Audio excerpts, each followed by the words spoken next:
Hi వివాస్, మనం వచ్చేసి 4వ తరగతి పరమానందే శిష్యుల కథ, పూణే మహారాష్ట్ర గవర్నమెంట్ తెలుగు బాలభారతి చూస్తున్నాము. పరమానందే గారు గొప్ప పండితులు, మన అందరికీ తెలిసిందే. సహనానికి శాంతికి మారు పేరు అనమాట. ఆయనకు 12 మంది శిష్యులు, పరమ అమాయకులు అనమాట. వాళ్ళు చేసినటువంటి పనులు నవ్వు తెప్పిస్తాయి, ఒక్కోసారి కోపాన్ని కూడా తెప్పిస్తాయి. వారేం చేసినా పరమానందయ్య గారు సహించి వారిని పుత్రవాత్సల్యముతో సరిదిద్దేవారనమాట. పుత్రవాత్సల్యం అంటే ఏంటి? వారిని కుమారులు మాదిరిగా అనుకొని ఆయన సరిదిద్దేవారు. ఇంకా చేసే పనులన్నీ అమాయకపు పనులు చేస్తూ ఉంటారనమాట. ఒకసారి ఒక గ్రామం నుంచి పరమానందయ్య గారికి ఆహ్వానం వచ్చింది, అంటే రమ్మని చెప్పి ఆహ్వానం వచ్చింది.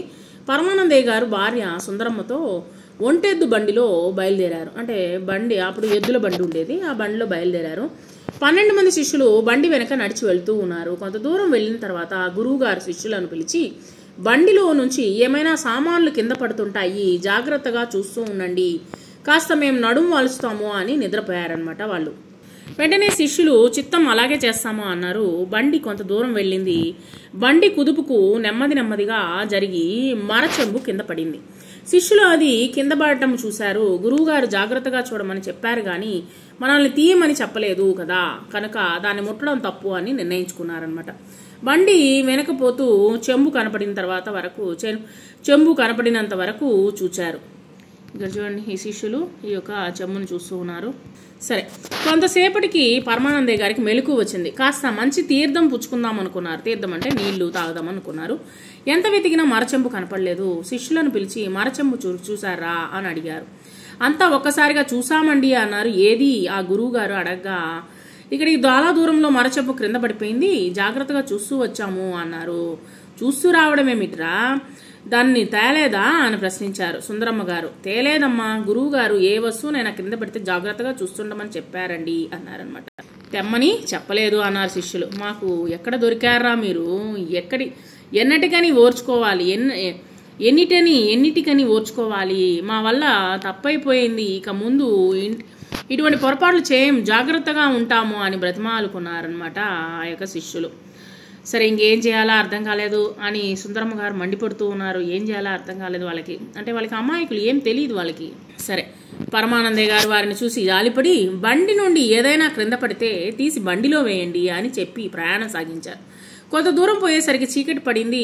పరమానందయ్య గారు సతీ సమేతంగా నిద్రపోతున్నారు. మళ్ళీ నిద్రపోయారు. ఆ సమయంలో ఎద్దు పేడ వేసింది. శిష్యులు కింద పడ్డాయి అంటూ ఏదో కింద పడ్డాయి, హడావిడిగా పడిపోతూ క్షణం కూడా ఆలస్యం చేయకుండా ఆ పేడ కళ్ళ నెత్తెచ్చి బండిలోకి విసిరారనమాట. గురువుగారు గురుపత్ని తుల్లిపడి లేచి, ఇదేమర్రా సుంటల్లారా, బండిలోకి పేడను విసిరేశారేంటారా అని కోపంగా అడిగారనమాట. మీరే కదా చెప్పింది, ఏది పడినా వచ్చేసి బండిలో వేయమన్నారు కదా, ఆ పేడను తీసుకొచ్చి వాళ్ళ మొహాన్ని వేశారనమాట. ఇక్కడ చూడండి, ఇక్కడ పేడను తీసి వాళ్ళు నిద్రపోతున్నటువంటి వాళ్ళ మొహాన్ని పడిందనమాట.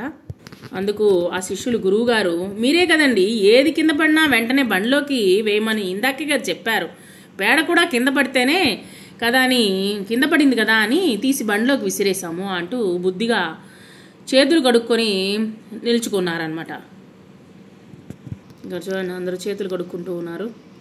శిష్యుల మాటలు విన్న పరమానందయ్య గారికి, సుందరమ్మ గారికి నవ్వాలో ఏడవాలో, వారిని ఏమనాలో ఏమీ తోచలేదు.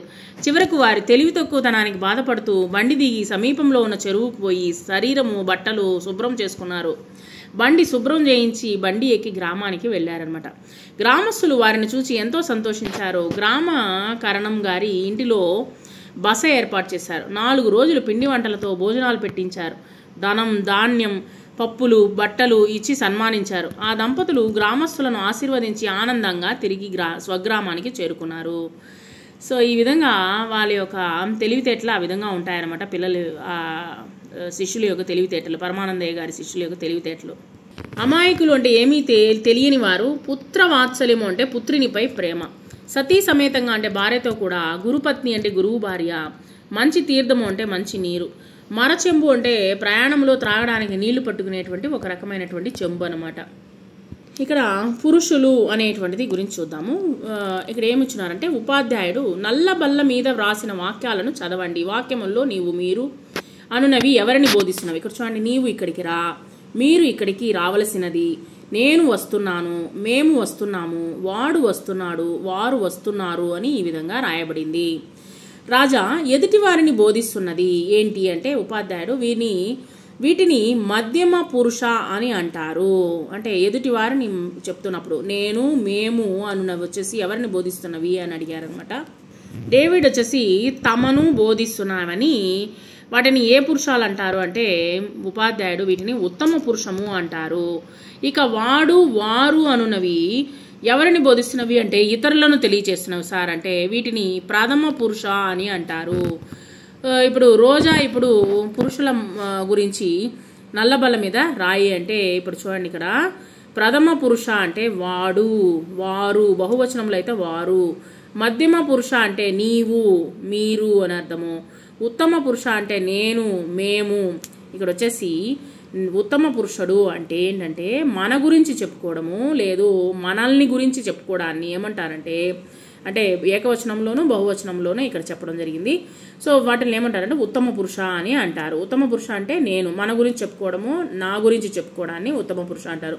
మధ్యమ పురుష అంటే ఎదుటివారు, నువ్వు, నీవు, మీరు అని ఎదురుగా మన ఎదురుగా నేరుగా ఉండేటువంటి వ్యక్తి గురించి చెప్పేటప్పుడు మధ్యమ పురుష అని అంటారు. అక్కడ మనిషే లేరు కానీ మనము మూడో వ్యక్తి గురించి మాట్లాడాలి. అలాంటి సందర్భాల్లో మూడో వ్యక్తి గురించి మాట్లాడుతున్నప్పుడు దాన్ని ఏమంటారంటే ప్రథమ పురుష అని అంటారు. వాడు, వారు అని అర్థము. సింగిల్ ఏకవచనంలో అయితే వాడు, వారు అనేటువంటి బహువచనంలో వస్తుందన్నమాట. సో ఈ విధంగా వచ్చేసి మనము మన గురించి చెప్పుకుంటాము. తర్వాత మనల్ని అంటే తమ గురించి, మన గురించి సింగులర్ ఏకవచనంలో అయితే నేను, నా గురించి చెప్పుకుంటాము. తర్వాత మనల్ని గురించి చెప్పుకుంటాము. మనందరము అంటే ఇక్కడ చాలా మంది ఉన్నట్లయితే మనల్ని గురించి చెప్పుకునేదాన్ని ఏమంటారంటే ఉత్తమ పురుషము అంటారు. మధ్య పురుషము అంటే మనకు ఎదురుగా అంటే మనము ఉన్న మనకు ఎదురుగా ఎవరైనా వ్యక్తి ఉన్నట్లయితే అతని గురించి సంబోధించేటప్పుడు నేను, మీరు అనేటువంటిది మాట్లాడతాము. పెద్దలైతే మీరు అని ఉపయోగిస్తాము.